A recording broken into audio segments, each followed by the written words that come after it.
We're talking about maps that were drawn roughly between the 1300s and the 1700s. This is the story of a map, not just any map, a 5,000-year-old stone tablet that allegedly shows the detailed coastlines of North and South America, carved by Egyptian hands millennia before Columbus ever dreamed of sailing west.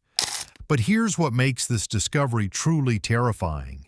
The ancient Egyptians who created it buried it on purpose. They wanted it forgotten. They wanted it hidden. And after you hear this story, you'll understand why.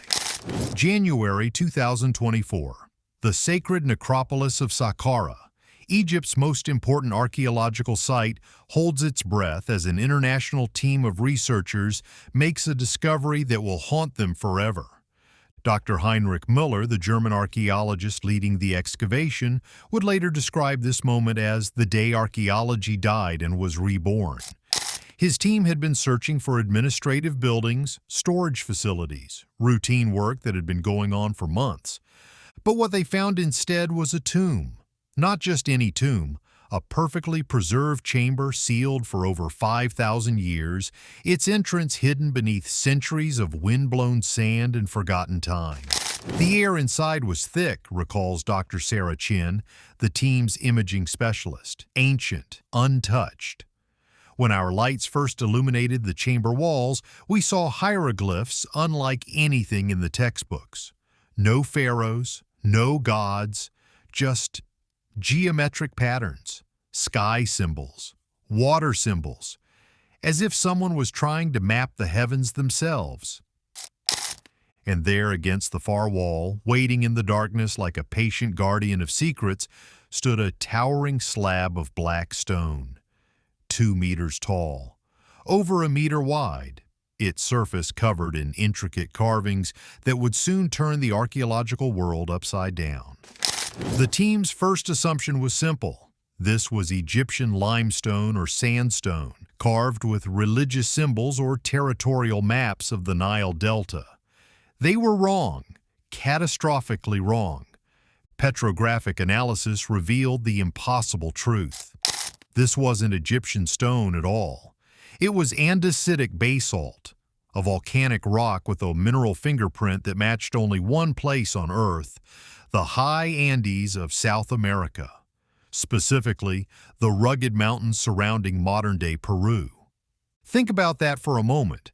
A massive stone slab weighing hundreds of pounds somehow traveled from the peaks of the Andes across thousands of miles of ocean to end up in an ancient Egyptian tomb.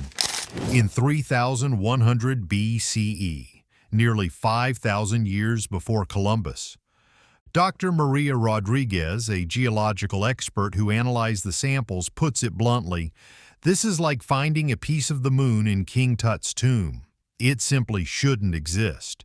The geological signature is unmistakable. This rock was born in the Andes. But how did it get to Egypt? And why? When the team brought in satellite imaging experts to analyze the stone's carvings, they expected to find abstract religious symbols or stylized representations of the Nile River. Instead, they uncovered something that made grown archaeologists weep. The carved lines weren't abstract at all. They were geospatially precise, topographic maps of North and South America. The Florida Peninsula, carved with mathematical accuracy. The Yucatan Peninsula, perfectly positioned at the Gulf of Mexico's entrance. The Andes mountain range running like a jagged spine down the continent's western edge. The Amazon basin carved as a broad depression in the stone's center. Dr. James Patterson, a cartographer who analyzed the overlay data, still struggles to explain what he saw. The precision is beyond coincidence, beyond artistic license. This is satellite-level accuracy, rendered in stone 5,000 years ago. Whoever created this map had actually been there. They had seen these coastlines. They had mapped these continents. But the most chilling discovery was yet to come. To understand the true horror of this discovery, we must travel back to the 1990s when forensic toxicologist Dr. Svetlana Balabanova made a discovery that the academic world desperately wanted to ignore. She had analyzed hair and tissue samples from Egyptian mummies over 3,000 years old. The results were impossible to explain. Traces of cocaine and nicotine, substances that could only come from plants native to the Americas. Plants that, according to everything we knew about history, had never crossed the Atlantic. They called it contamination, Dr. Balabanova would later recall. Laboratory error, impossible results. But when multiple independent laboratories confirmed the same findings, the silence became deafening. The academic world simply stopped talking about it. Until now. Because this stone map doesn't just suggest ancient contact between Egypt and the Americas, it proves it. The cocaine and nicotine weren't contamination. They were evidence of trade, of voyages, of knowledge that was deliberately buried. As the team employed advanced imaging techniques to uncover the stone's hidden inscriptions, they discovered words that would haunt them forever. Faint hieroglyphs, barely visible to the naked eye, told a story that defied comprehension. We saw the twin lands, the sun never sets, but shadows walk there. Twin lands, two continents, a sun that never sets. Perhaps the endless summer days of the Arctic or the blazing deserts of the American Southwest. But shadows walk there, something dark, something dangerous, something that made these ancient explorers want to forget what they had seen. Dr. Elena Vasquez, a specialist in Proto-Egyptian scripts, explains the chilling implications. This isn't celebratory language. This isn't triumph. This is a warning.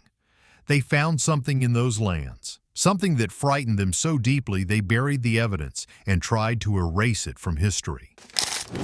But perhaps the most disturbing aspect of this discovery isn't what was found. It's what happened after it was found.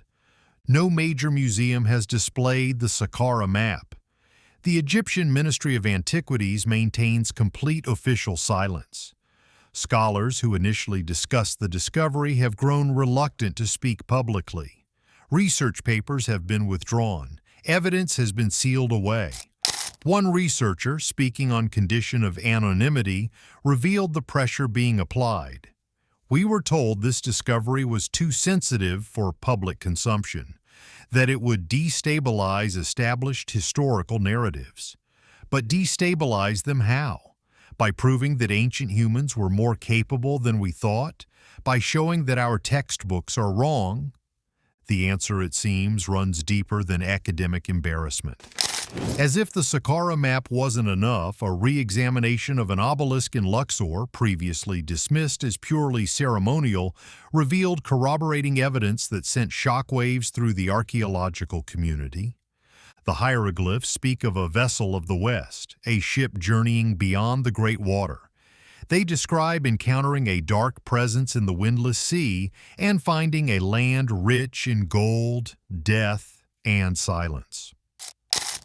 Gold, death, and silence. Three words that paint a picture of ancient explorers finding something in the Americas that filled them with such dread they chose to bury the knowledge rather than celebrate it.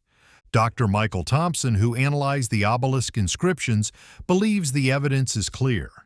They didn't just reach the Americas. They found something there that changed them, something that made them want to forget.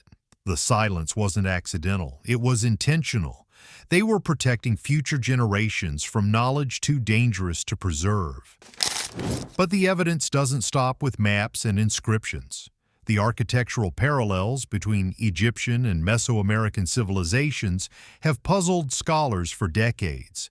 Pyramids aligned to the same stars, gods with similar attributes, calendar systems that mirror each other with uncanny precision.